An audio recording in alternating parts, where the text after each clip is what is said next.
ಸ್ವಾಮೀಜಿ ಯಾವುದೋ ವ್ಯಕ್ತಿ ಪರವಾಗಿಲ್ಲ, ಅವ್ರ ಇಶ್ಯೂ ಪರವಾಗಿ ಅವರು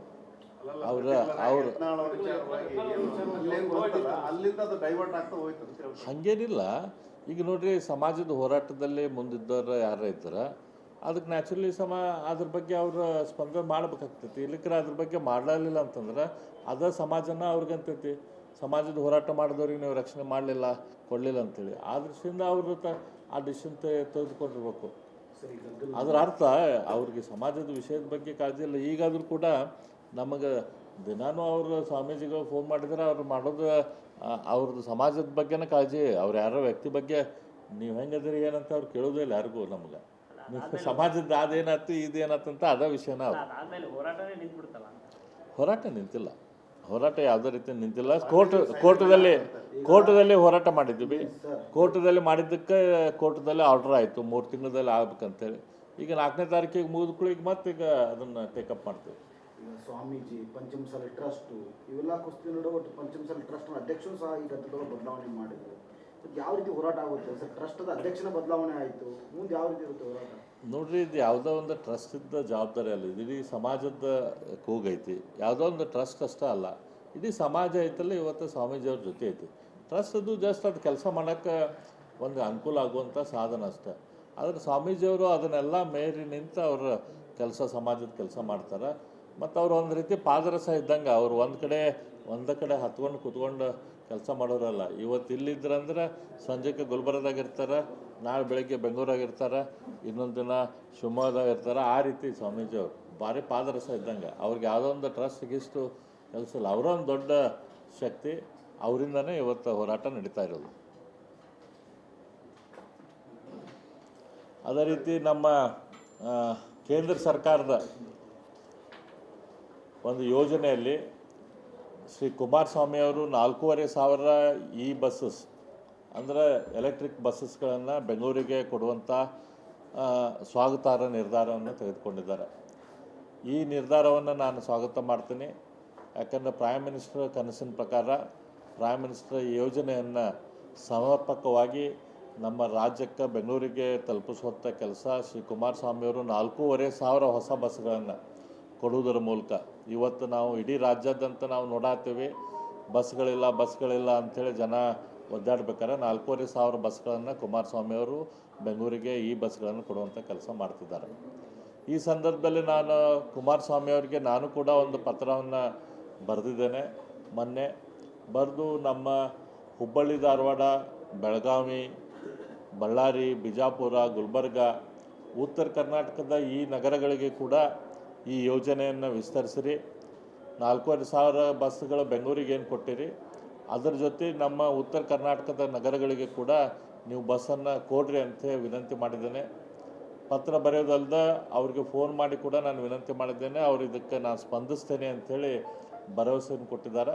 ಈ ಪತ್ರಿಕಾಗೋಷ್ಠಿಯ ಮೂಲಕ ಅವರಿಗೆ ಮತ್ತೊಮ್ಮೆ ನಾನು ವಿನಂತಿ ಮಾಡ್ತೇನೆ, ಉತ್ತರ ಕರ್ನಾಟಕಕ್ಕೆ ಕೂಡ ಈ ಬಸ್ಗಳನ್ನು ಕೊಡುವಂಥ ಕೆಲಸ ತಾವು ಮಾಡಬೇಕು.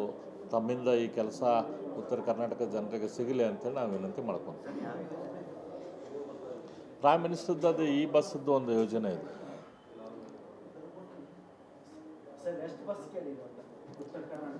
ಬಸ್ಸದ ನಂಬರ್ ನಾನು ಕೇಳಿಲ್ಲ, ಆದರೆ ಬೆಂಗಳೂರಿಗೆ 4,500 ಬಸ್ಗಳನ್ನು ಕೊಟ್ಟಿದ್ದಾರೆ. ಇಲ್ಲಿ ಕೂಡ ಜನಸಂಖ್ಯೆ ಇಲ್ಲಿ ಅವಶ್ಯಕತೆ ಸಂಬಂಧ ಸ್ಟಡಿ ಮಾಡಿ ಇಲ್ಲಿ ಕೊಡಲಿ ಅಂತೇಳಿ. ಹೌದು, ಇಲ್ಲಿ ವಾಯು ಕರ್ನಾಟಕ ಇಷ್ಟ ಕೊಡ್ಬೇಕಂತ ನಾನು ಡಿಮಾಂಡ್ ಇಟ್ಟಿಲ್ಲ. ಇಲ್ಲಿ ವಾಯು ಕರ್ನಾಟಕಕ್ಕೆ ಕೊಡಬೇಕು, ಅಲ್ಲಿ ಗುಲ್ಬರ್ಗದಾಗಿಲ್ಲ ಅಲ್ಲಿ ಸಂಸ್ಥೆ ಈಶಾನ್ಯಕ್ಕೆ ಕೊಡಬೇಕು. ಸರ್, ಈಗ ಸಿದ್ದರಾಮಯ್ಯ ಅವ್ರನ್ನ ಜೊತೆಗೆ ಏನಂದ್ರೆ AICC ಅಹಿಂದ ಘಟಕದ ರಾಷ್ಟ್ರೀಯ ಸಲಹಾ ಸಮಿತಿ ಅಧ್ಯಕ್ಷರು ಮಾಡಿದ್ದಾರೆ ಸಿದ್ದರಾಮಯ್ಯ ಅವ್ರನ್ನ. ಏನು ಮೆಸೇಜ್ ಸರ್? ಏನು ಬೇರೆಯವ್ರ ತಂತ್ರ ಇದೆ? ಏನೋ ರಾಜಕಾರಣ ಮಾಡ್ತಾರೆ ಅಲ್ಲ, ರಾಜಕಾರಣದಾಗ ಹಂಗೆ ಅವರು ಇಲ್ಲೇನು ಕರ್ನಾಟಕದಲ್ಲಿ ಒಂದು ಅಹಿಂದ ಅಂತೇನು ಅವರು ಇದು ಮಾಡಾರಲ್ಲ, ಅದನ್ನ ಇಡೀ ರಾಷ್ಟ್ರದಾಗ ಮಾಡ್ಬೇಕಂತೇಳಿ ಅವ್ರದ್ದು ವಿಚಾರ ಇರಬೇಕು ಸಿದ್ದರಾಮಯ್ಯ. ಅಥವಾ ಡೆಲ್ಲಿ ಕಳ್ಸಕ್ಕೆ ಅವ್ರಿಗೊಂದು ಪ್ಲಾಟ್ಫಾರ್ಮ್ ತಯಾರು ಮಾಡತ್ತಾರೆ. ಈಗ ಅದೇನು ಪ್ಲಾಟ್ಫಾರ್ಮ್ ತಯಾರು ಮಾಡ್ತಿರ್ಬೇಕು. ಅಲ್ರಿಪ್ಪ, ನಿಮ್ಗೆ ಡಿಮೋಷನ್ ಬೈ ಪ್ರಮೋಷನ್ ಅಂತ ಒಂದು ಇಂಗ್ಲೀಷ್ದಲ್ಲಿ ಒಂದು ಶಬ್ದ ಐತಿ. ಅಂದ್ರೆ ಅವ್ರಿಗೆ ಪ್ರಮೋಷನ್ ಮಾಡಿ ಡಿಮೋಷನ್ ಮಾಡೋದು ಅಂಥದ್ದೇನರ ಕಾಂಗ್ರೆಸ್ ನಾಯಕರದ್ದು ಡೆಲ್ಲಿಯಲ್ಲಿರುವಂಥ ಹೈಕಮಾಂಡದ ವಿಚಾರ ಇರಬೇಕು. ಅವ್ರಿಗೆ ರಾಷ್ಟ್ರೀಯ ಅಹಿಂದ ನಾಯಕರಂಥೇಳಿ ಮಾಡಿ ಇಲ್ಲಿಂದ ಅವ್ರನ್ನ ಕುರ್ಚಿಯಿಂದ ಕೆಳಗಿಳಿಸುವಂಥ ಒಂದು ಪ್ಲ್ಯಾನ್ ಏನು ಮಾಡತ್ತಾರಂತೆ ಅನ್ನಿಸ್ತದೆ. ಸರ್, ಈಗ ಬಿಜೆಪಿ ಏನು ಈಗ ರಾಜ್ಯಕ್ಕೆ ಸಂಬಂಧಪಟ್ಟಂಗೆ ಸಾಕಷ್ಟು ಚರ್ಚೆಗಳು ನಡೀತಾ ಇದ್ದಾರೆ. ಈಗ ಯಾರಾಗ್ತಾರೆ ಸರ್, ಅಥವಾ ಇವರೇ ಮುಂದುವರಿತಾರೆ, ಏನು ಬೇರೆಯವ್ರು ಆಗ್ತಾರೆ? ನೋಡಿರಿ, ಇನ್ನೊಂದು 9 ರಾಜ್ಯಗಳಲ್ಲಿ ಹೊಸ ಅಧ್ಯಕ್ಷರನ್ನು ಮಾಡೋದೇನು ಐತಂತೆ ಒಂದು ಸಂಖ್ಯೆ. ಅದ್ರ ಪ್ರಕಾರ ನಮ್ಮ ಕೇಂದ್ರದ ನಾಯಕರು, ನಮ್ಮ ಹೈಕಮಾಂಡ್ದವ್ರು ಡಿಸಿಷನ್ ತೆಗೆದುಕೊಳ್ತಾರೆ ಯಾವುದು ಸೂಕ್ತ, ಯಾರಿಗೆ ಅಧ್ಯಕ್ಷರ ಹೊಸ ಅಧ್ಯಕ್ಷರು ಮಾಡಬೇಕು ಅಥವಾ ಇದ್ದವ್ರನ್ನ ಕಂಟಿನ್ಯೂ ಮಾಡ್ಬೇಕಂತೇಳಿ. ಅದ್ರ ಬಗ್ಗೆ ನಮ್ಗೆ ಯಾವುದೇ ರೀತಿಯ ಇನ್ಫಾರ್ಮೇಷನ್ ಇಲ್ಲ. ಈ ರಾಷ್ಟ್ರೀಯ ಅಧ್ಯಕ್ಷರು ಏನು ಸೌತ್ ಇಂಡಿಯಾದವ್ರು ಆಗ್ತಾರೆ, ಒಂದು ಜೊತೆ ಮಹಿಳೆಯರಾಗ್ತಾರೆ ಅನ್ನೋ ಒಂದು ಚರ್ಚೆ ನಡೆದಿದೆ. ಅದೆಲ್ಲ ನೀವು ಪೇಪರ್ದವರೇ ಎಲ್ಲ ಸೃಷ್ಟಿ ಮಾಡ್ತೀರಿ. ಯಾರಿಗೆ ಗೊತ್ತು? ನಾವಂತೂ ಮ್ಯಾಲ್ನವ್ರು ನಮ್ಗೇನು ಕರೆದು ಹೇಳಿಲ್ಲ ಹಿಂಗೆ ಮಾಡ್ತೇವೆ ಅಂಥೇಳಿ, ನಮಗೇನು ವಿಷಯ ಗೊತ್ತಿಲ್ಲ. ಆದರೆ ನಮ್ಮ ಪಾರ್ಟಿಯಲ್ಲಿ ಯಾವುದೋ ಒಂದು ಸಮಾಜದಲ್ಲಿ ಹುಟ್ಟಾರ ಅಥವಾ ಯಾವುದೋ ಒಂದು ಕುಟುಂಬದಲ್ಲಿ ಹುಟ್ಟಾರ ಅನ್ನೋದಕ್ಕೆ ಅಧ್ಯಕ್ಷರಾಗೋಂಥ ಪರಿಸ್ಥಿತಿ ನಮ್ಮಲ್ಲಿಲ್ಲ.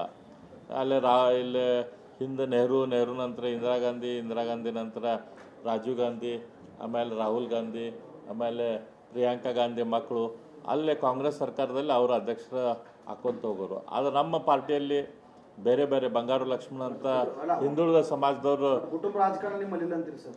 ನಮ್ಮಲ್ಲಿ ಕುಟುಂಬ ರಾಜಕಾರಣ ಅದ್ರ ಮೇಲೆ ನಮ್ಮಲ್ಲಿ ಅಧ್ಯಕ್ಷರಾಗುವಂಥ ಇಲ್ಲ. ನಮ್ಮ ರಾಷ್ಟ್ರೀಯ ಅಧ್ಯಕ್ಷರು ಯಾರು ಆಗ್ತಾರೆ ಅಂಥೇಳಿ ನಡ್ಡಾ ಅವ್ರಿಗಿಂತ ಮೊದಲು ನಡ್ಡಾ ಅವ್ರು ಆಗ್ತಾರಂತ ಯಾರಿಗೂ ಗೊತ್ತಿದ್ದಿಲ್ಲ. ಈಗ ನಡ್ಡಾ ಅವ್ರು ಆದರು. ಈಗ ಅದ್ರ ನಂತರ ಇವತ್ತು ನಮ್ಮ ದೇಶದಲ್ಲಿ ಮತ್ತಾರು ಹೊಸ ರಾಷ್ಟ್ರೀಯ ಅಧ್ಯಕ್ಷರಾಗ್ತಾರಂತೇಳಿ ಯಾರಿಗೂ ಗೊತ್ತಿಲ್ಲ.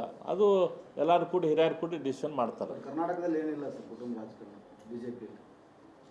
ಇಲ್ಲೂ ಕೂಡ ಕುಟುಂಬ ರಾಜಕಾರಣದ ಮೇಲೆ ಯಾವುದೋ ಒಂದು ಪೊಸಿಷನನ್ನು ಡಿಸಿಷನ್ ಮಾಡಿಲ್ಲ. ಅವ್ರು ಹೈಕಮಾಂಡ್ದವ್ರು ಯಾರು ಸೂಕ್ತ ಐತೆ ಅಂಥೇಳಿ ಅದ್ರ ಪ್ರಕಾರ ಅವ್ರು ಡಿಸಿಷನ್ ಹಿಂದೂ ಕೂಡ ಮಾಡ್ಯಾರ, ಮುಂದೂ ಅದೇ ರೀತಿ ಮಾಡ್ತಾರೆ. ಸರ್, ರಾಯರೆಡ್ಡಿ ಅವರು ಒಂದು ಮಾತು ಹೇಳಿದ್ರೆ, ಅಂದರೆ ನಿಮ್ಗೆ ಅಭಿವೃದ್ಧಿ ಬೇಕು, ರಸ್ತೆ ಬೇಕಂದ್ರೆ ಈ ಗ್ಯಾರಂಟಿಗಳನ್ನ ಬಿಟ್ಕೊಡ್ರಿ, ನಮಗೆ ಬೇಡ ಅಂತ ಹೇಳ್ರಿ ಅಂತೇಳಿ ಹೇಳಿದ್ದಾರೆ. ನೋಡಿರಿ, ರಾಯರೆಡ್ಡಿಯವರು ಸಿದ್ದರಾಮಯ್ಯನವರ ಆರ್ಥಿಕ ಸಲಹೆಗಾರರು, ಅತ್ಯಂತ ಅನುಭವಿ ರಾಜಕಾರಣಿಗಳು. ತಮ್ಮ ಕ್ಷೇತ್ರದಲ್ಲೇ ಒಳ್ಳೆ ರೀತಿಯಿಂದ ಅಭಿವೃದ್ಧಿ ಕೆಲಸವನ್ನು ಕೂಡ ಅವರು ಮಾಡಿದ್ದಾರೆ. ಹಾಗಾಗಿ ಅವರು ಅಭಿವೃದ್ಧಿ ಬಗ್ಗೆ ಸರ್ಕಾರ ಯಾವುದೇ ರೀತಿಯ ಕೆಲಸ ಕಾಳಜಿ ಇಲ್ಲ ಅನ್ನೋದಕ್ಕೆ ಈ ರೀತಿ ಅವರು ಸೂಚ್ಯವಾಗಿ ಹೇಳಿದ್ದಾರೆ. ಅಂದರೆ ನಿಮಗೆ ಅಭಿವೃದ್ಧಿ ಮಾಡಾತಿಲ್ಲ ಅನ್ನೋದು ಇವತ್ತು ಜನರಿಗೆ ಎಲ್ಲರಿಗೂ ಮೂಲೆಗೆ ಗೊತ್ತೈತೆ. ಅದನ್ನು ರಾಯರೆಡ್ಡಿಯವರು ಕೂಡ ಇವತ್ತು ಹೇಳಿದ್ದಾರೆ. ಬೇರೆ ಎಲ್ಲ MLAಗಳು, ಕಾಂಗ್ರೆಸ್ MLAಗಳು ಹೇಳ್ತಿದ್ದಾರೆ. ನೋಡ್ರಿ, ಗ್ಯಾರಂಟಿ ಬಗ್ಗೆ ನಾವೇನು ಹೇಳೋದಿಲ್ಲ. ಅದು ಬಡವರಿಗೆ ಗ್ಯಾರಂಟಿ ಹೋಗತೈತಿ, ಅದು ಹೋಗಲಿ. ಆದರೆ ಇವ್ರು ಸರ್ಕಾರದಾಗ ಏನು ಲೂಟಿ ಹೊಡೆಯತ್ತಾರಲ್ಲ, ಅದು ಲೂಟಿ ಹೊಡೆಯೋದು ನಿಲ್ಲಿಸಿದ್ರೆ ಅಭಿವೃದ್ಧಿ ಆಗ್ತೈತಿ. ಅದ್ರ ಬಗ್ಗೆ ರಾಯರೆಡ್ಡಿಯವರು ಮಾತಾಡೋದು ಅವಶ್ಯಕತೆ ಐತಿ. ಬೇರೆಯವರು ಮಾತಾಡ್ಯಾರ, ರಾಯರೆಡ್ಡಿಯವರು ಅದ್ರ ಬಗ್ಗೆ ಮಾತಾಡಲಿರು. ಲೂಟಿ ಹೊಡೆಯೋದ್ರ ಬಗ್ಗೆ ಸ್ವಲ್ಪ ಲೂಟಿ ಹೊಡೆಯೋದು ನಿಲ್ಲಿಸ್ಲಿ, ಅಭಿವೃದ್ಧಿ ಆಗ್ತೈತೆ ತನ್ನಿಂತಾನೆ.